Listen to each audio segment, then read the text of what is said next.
The life of haters. The sun had just started to rise over the sleepy town of Crest Hill when Nathan Cole unlocked the wooden shutters of his small bakery, Cole's Crumbs. The scent of fresh yeast and butter already filled the air. He had been up since 4 a.m., kneading dough and setting trays in the old oven he inherited from his late father. "Morning, Mr. Cole," shouted a boy on a bicycle delivering newspapers. "Good morning, Joel. Be careful with those curves." Nathan wiped his hands on his apron and smiled. Business wasn't booming, but it was steady. Every day, more people came, especially after tasting his famous cinnamon rolls and garlic bread. Across the road, Jordan Baker stood at the corner of an old grocery store, watching. His arms were crossed, his eyes sharp, his mouth bitter. "I don't get it," Jordan said to no one in particular. "We both started with nothing. So why's he the golden boy?" Next to him, his cousin Tina sighed. "Maybe because he works hard?" Jordan scoffed. "We all work hard. Some people just get all the luck."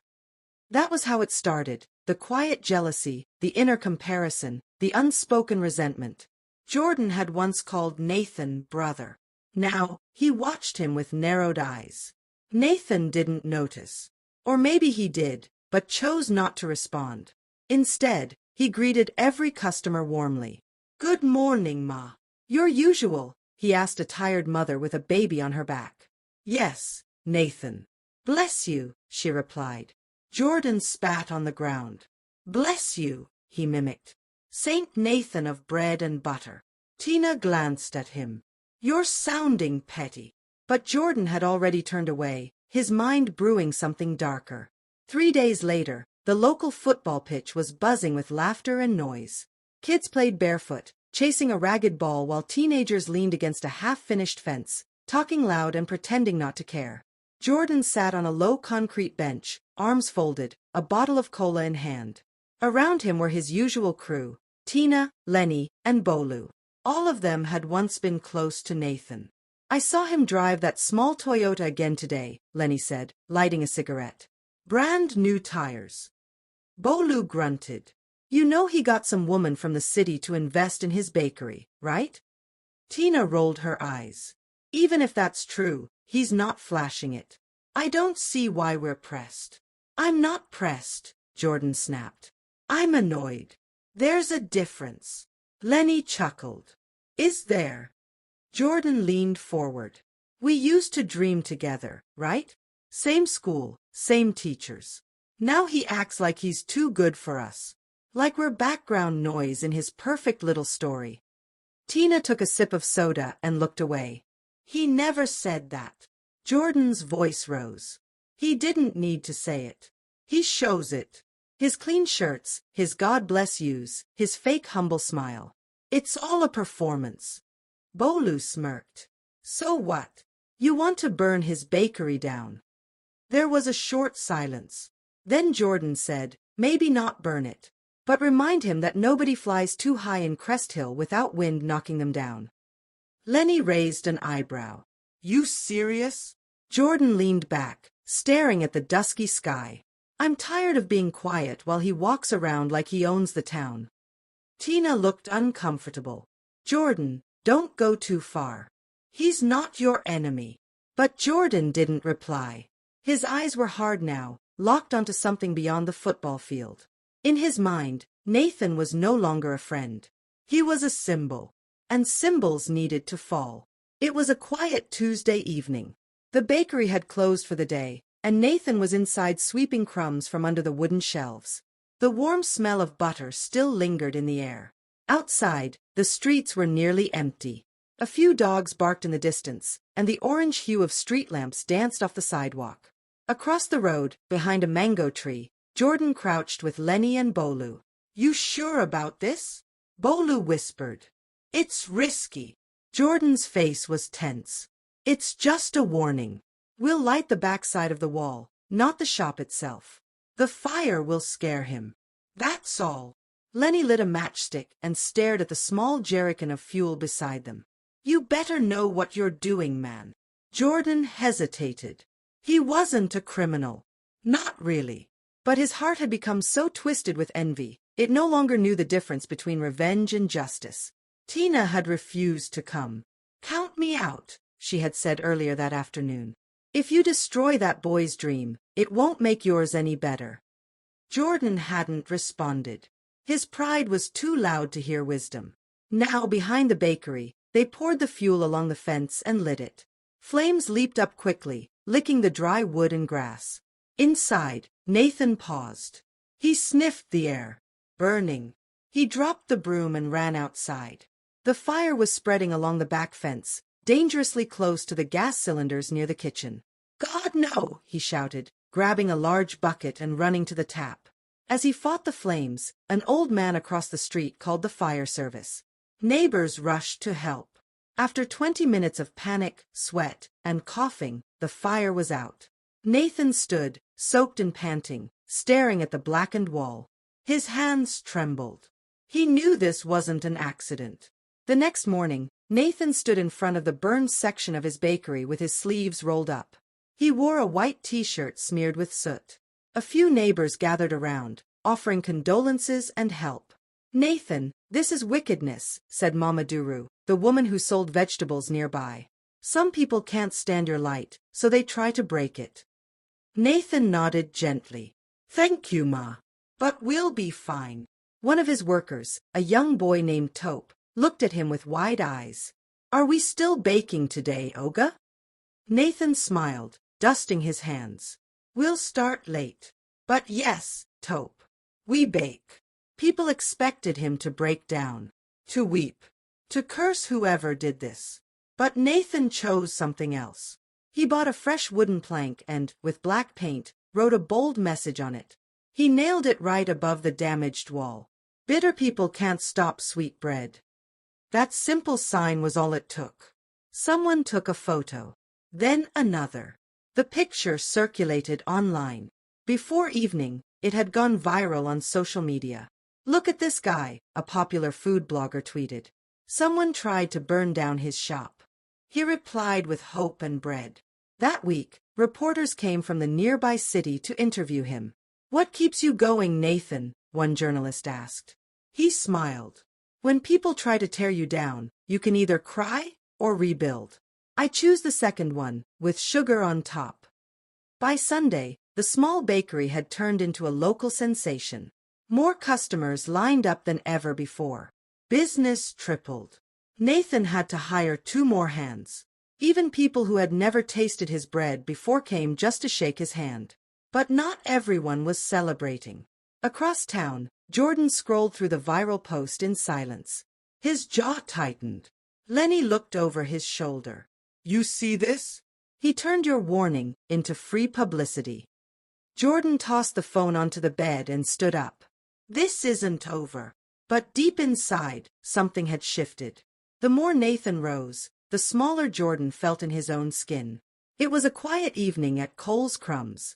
The sun had dipped low, casting golden streaks across the street. Nathan was inside, stacking bread trays and humming to himself. Business had been good all week, better than ever. He didn't notice the figure standing just outside the door until the bell above the entrance rang. Jordan walked in, shoulders stiff, lips tight. He looked thinner, tired, but his eyes still carried that familiar flame, bitterness. Nathan glanced up, surprised. "Jordan." Jordan didn't answer immediately. He took a slow walk around the small shop, eyeing the counters, the framed viral photo on the wall, the clean white aprons hanging neatly. Then he turned. "You win, right?" he asked, voice low. Nathan set down the tray in his hands. "This isn't a competition, Jordan." "Oh, spare me," Jordan said, sneering. "Look at this place. The interviews, the crowd, the smiles. You're everyone's hero now. Congratulations." Nathan wiped his hands and stepped closer. "Why are you really here?" Jordan's voice cracked. "Because I can't stand it anymore." There was a long pause. Nathan said nothing. He just stood, waiting. Jordan swallowed hard. "I didn't come to buy bread. I came to say, you made me feel like nothing." "I made you feel that way?" Nathan asked quietly. Jordan nodded. "Yes. Every time someone praised you. Every time you got ahead, I felt smaller. I wanted you to fail, just so I could feel okay. Nathan didn't flinch. He folded his arms. So you lit my wall on fire? Jordan looked away. I didn't come here to confess. I came because I can't sleep anymore. I see your face in my dreams. Not accusing, just winning. And I hate it. Nathan sighed. Jordan, you weren't losing because of me. You were losing because you stopped running your own race. Jordan blinked. You spent more time watching me than building yourself, Nathan continued. Jealousy's loud, but it doesn't build anything. Jordan stared at the floor. I'm not your enemy, Nathan said softly. You are. The words landed like a punch to the chest. That night, Jordan sat alone in his room, staring at the cracked ceiling of his parents' old house. The overhead fan squeaked every time it spun, but he didn't seem to notice. His thoughts were too loud. Nathan's words replayed over and over in his mind. You spent more time watching me than building yourself. Jealousy's loud, but it doesn't build anything. I'm not your enemy. You are. He stood up and walked to the small mirror nailed to the wall. It was dusty, but he could still see himself clearly. His once proud eyes were tired now, rimmed with regret. His shoulders, once broad with confidence, slumped. He touched the edge of the mirror and whispered, I became everything I hated. He thought about all the things he could have done, the ideas he abandoned, the friends he pushed away, the jobs he quit too early. All because he was busy obsessing over someone else's growth. Suddenly, the tears came. Silent. Burning. Long overdue. He sank to the floor and wept. The next day, he woke up early. For the first time in years, he walked around the town not looking for who to blame, but for what he could do. He stopped by a local hotel and asked for work. The manager, an old man with a calm demeanor, raised an eyebrow. You want to clean rooms? He asked. Jordan nodded. Yes, sir. I need to start somewhere. The manager looked him over. Weren't you one of those boys always hanging around Nathan's bakery? Jordan didn't flinch. Yes. I used to hate him. Now I'm trying to learn from him. The manager gave a small smile. Then report here tomorrow at 6 a.m. And just like that, a new life began, not with applause or celebration, but with a mop, a bucket, and humility. 1 year passed. Crest Hill changed in quiet ways. The bakery now had 3 branches, and Nathan had become more than just a baker. He was a local inspiration. People quoted him. Schools invited him to speak. Even those who once ignored him now nodded in respect when they passed. But the biggest change wasn't Nathan's, it was Jordan's. He kept his head down and worked. At the hotel, he scrubbed toilets, carried guest bags, and washed linens without complaint. He saved every coin. His hands, once idle and bitter, became calloused with honest labor. He stopped drinking, stopped gossiping. Some people noticed. Others didn't. But Jordan didn't care anymore. He was no longer chasing applause. He was chasing peace. On a rainy Thursday afternoon, Jordan walked into Cole's Crumbs. The bell above the door chimed gently. Nathan looked up from the counter, now older, stronger, and busier, but still wearing the same kind smile. Jordan, he said with genuine warmth. It's been a while. Jordan nodded. It has. There was silence. The smell of fresh bread filled the air. A young staff member passed by with a tray of croissants. Nathan gestured to the chair. Sit. Jordan hesitated, then sat. I won't waste your time, he began. I came to say thank you. Nathan raised a brow. Thank you. Jordan nodded slowly. For not becoming like me. For not clapping back when I tried to tear you down. For showing me that the loudest person isn't always the strongest. Nathan's eyes softened. I hated you, Jordan continued. Not because of what you did, but because of what I failed to do. And you kept baking like none of it mattered. Nathan gave a small smile. It mattered. But I chose not to carry it. Jordan looked down. I used to think winning meant making others lose. But I get it now. Nathan reached across the table and patted his shoulder. It's never too late to start living right. Jordan's voice shook. You really believe that? Nathan nodded. Absolutely. Because I've watched you do it.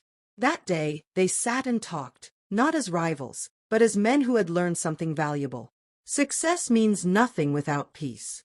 And forgiveness is not weakness, it's wisdom. Years later, Crest Hill became known not just for its bread, but for its stories. Tourists came to taste Cole's Crumb's famous sweet peas loaf, but locals came for something deeper. They came for Nathan. He now mentored youth, hosted free business workshops, and had even started a scholarship fund for children from poor backgrounds. His face was no longer just on bakery posters. It was in hearts, on classroom walls, and on local billboards that read, "Your success doesn't need to make noise. Let your peace do the talking." One day, during a youth seminar at the town hall, a teenage boy asked a question during Q&A. "Sir," he said, holding the mic nervously, "how do you deal with haters? People who try to tear you down?" Nathan smiled. He didn't rush his answer. Instead, he pointed gently to the back of the hall, where Jordan stood, now a respected hotel supervisor and mentor. "I used to have haters," Nathan said calmly. "But they weren't really haters. They were people who had forgotten their own potential. They weren't bad people, just misdirected." He continued, "You can either spend your life defending yourself, or you can keep building. Every time someone throws a stone, use it to build something higher." The room clapped. Jordan smiled from the back, arms folded. His heart was full, not with pride, but with something he had never known before. Peace. Years later, a journalist visited Crest Hill for a feature on small towns that birthed big changes. He asked the townspeople, "What makes this place different?" An old woman with silver hair and a wrinkled face replied, "This is a town where haters came to bury a dream, but instead they witnessed a resurrection. The one they envied became their example." And whenever young people felt discouraged, they were told one story, the story of two boys who started the same but chose different paths. One fed on hate. The other fed his community. And both, in the end, found healing. Because in the life of haters, there comes a moment when you must choose.